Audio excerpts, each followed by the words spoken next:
In this video, I'm going to explain to you how your planning assignments will all work together to support the teaching of your big idea in your practicum class. What's most important is that you think about how each experience you have with planning builds on the others. And so I'm going to give you an overview of how these assignments, although graded separately and looked at separately in different units, will fit together to help you with your final documentation project. There are two main planning assignments for this course. The first is an integrated curriculum plan, which is introduced in Unit 1. And the next are 3 connected investigation plans that are due in Units 2, 3, and 4. And these will be specific activities that you will engage in with children in your practicum class. In Unit 1, you're responsible for creating an integrated curriculum plan. The first step in this is to select a big idea that you can develop into a curriculum topic for study with the children.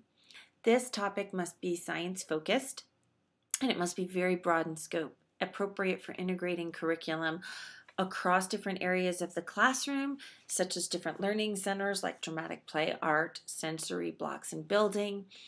Also integrating curriculum across content areas like math, literacy, science, social studies, and appropriate for integrating into different developmental areas like social emotional development, fine motor, gross motor development.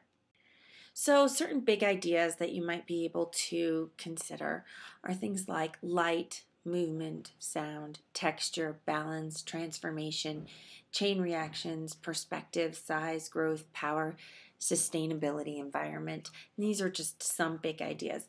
The big idea is something that you're interested in, as well as something that is sort of universal to children. While children might really like puppies, it doesn't lend itself to creating a very large curriculum. It rather is very focused, and it's more of a smaller project. So what you'll do with this big idea is sort of brainstorm and come up with maybe many small projects within looking at that big idea. So the first step would be to create a concept map. And from your big idea, you need to have at least 3 content areas. And then from each of those content areas, you need to have related concepts to each content area that kind of extend those. And I'm going to give you an example of magnetism. So if I wanted to look at magnets and magnetism as a big science idea, I pulled out 4 different content areas, one being force, then strength, then magnets and their ability to magnetize objects, and their ability to go through materials.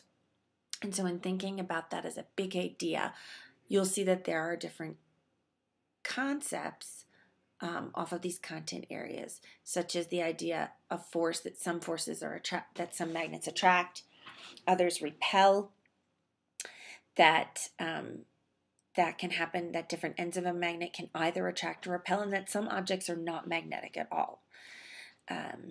That there's different strength based on the size and shape of magnets, as well as the position of the magnet. So how it's positioned in terms of polarity and closeness to other objects will impact how strong the magnetic pull is. That you can magnetize other objects, that you can add magnetism to an object, and you can also take magnetism away from an object.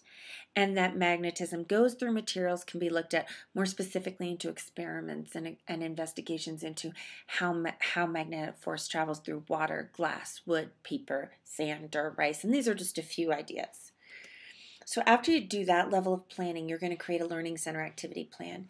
And what you'll do is you'll have your learning centers from the classroom listed on the left-hand side. And this doesn't necessarily have to be your practicum class.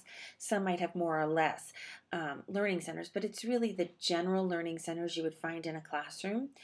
And then you'll list activities that you might do in that learning center. You will need to have at least 2 activities within each learning center. And then the different concepts that you could address and the content area that could be addressed through these activities.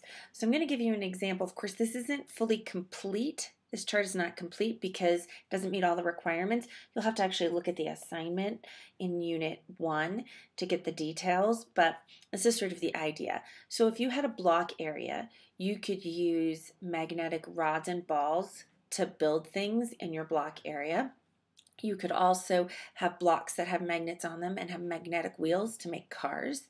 And so you might be looking at concepts like force and strength. You might be looking at scientific concepts as well as math concepts, such as how many wheels you would need, that you could use spherical magnets and rods, and how many to make different shapes, as well as three-dimensional shapes. That you could use magnets in dramatic play. You could have a message board with letters and numbers on it, cookie trays with food magnets, and you can once again look at force. You could look at literacy and science. There's probably even more content areas you could include there.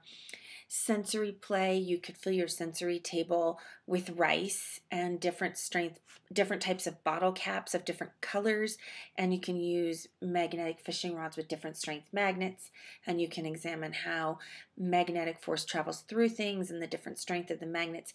You can this would also look at math and science content. You could sort your bottle caps. You could figure out how many bottle caps you can find, in addition to the science of magnets. In literacy, you can children can create little magnetic figures or magnetic paper dolls that they can put onto a magnet board and create stories and retell stories, and that would involve literacy and creative art. You could read a book, such as Magnets Pulling Together, Pushing Apart. You will have to have at least 2 books included in your chart. Of course, once again, this is not a complete chart. It's just sort of a sample. And then art, you could do junk sculptures. You could put a cardboard box with something magnetic underneath and build on top of that with different iron scraps. And you can look at different force and strength to substances, and this would be creative art and science. So you are going to create a learning center activity chart similar to this, but with a little more detail, and you'll see that specifically in the assignment in Unit 1. Then the next step is to create 3 connected investigation plans.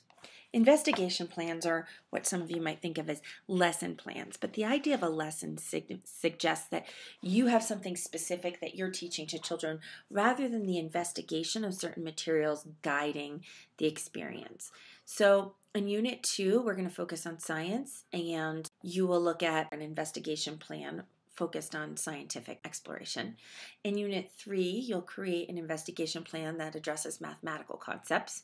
And in Unit 4, you can create one that for either math or science, but it has to integrate either literature, outdoor environment, or technology in some way. The first part of your investigation plan will be background.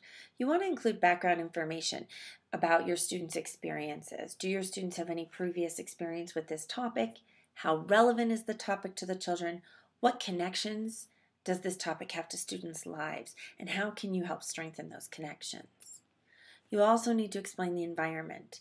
In what areas of the room will you conduct the investigation? Will this be done in art? Will it be done in blocks? Will it be done outside?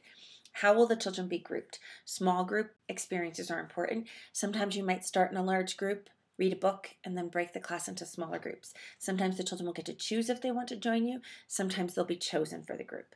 What materials will be available? You need to have a comprehensive list of the materials and how you will arrange those materials for exploration. Will they all be on the table? Will they be openly available? Will you bring them out to children at different points in the lesson? And how do these materials promote social interaction and collaboration and learning? You want to ensure as much as possible that children are not learning just on their own, but that they're working with others and cooperating in the learning experience. What teaching strategies are you going to use? Of course, they need to be developmentally appropriate, and you will find that in Unit 2, I've linked to the developmentally appropriate position statement from the National Association for the Education of Young Children, or NAAYC. You need to know this information and ensure that your investigation is responsive to children's different needs, interests, abilities, culture. You need to make sure that it's appropriate for their age. You need to have a section in your lesson plan on language, including what vocabulary you'll introduce to the children to extend their understanding of science or math. Oftentimes, children will say things like they stick together, and you can give them the term magnets attract, and that's a little bit different than sticking. Tape sticks, magnets attract. You can give them words like force and strength. What questions will you ask to promote inquiry and critical thinking? In general, you want to focus on open-ended questions whenever possible. I actually want you to list some questions you'd like to ask the children. It's good to kind of brainstorm and plan out what might occur. This is important because you want to promote critical thinking. You want to push children in their thinking and not just ask them closed-ended questions. If you ask a child a closed-ended question, does this stick to that? And they say yes, that's the end of the learning. You want to encourage them to explain and discuss their understanding and really engage in conversation that's going to promote, deeper exploration of these ideas. You need to include inquiry and process skills. So we're going to be looking at how the children are inquiring about this learning and engaging in investigation using different skills that we've discussed in Unit 2. And how will they use them throughout the activity? So how will they gather information? How will they observe? How will they test? How will they report on certain findings? And then finally, you need to talk about documentation and assessment. How will you gather information on the children's content knowledge and process skills? How will you assess their understanding in authentic ways? And we will be using something called anecdotal learning stories, which there is a content item available on Course Home about anecdotal learning stories, and you'll have opportunities to practice these as requirements for class.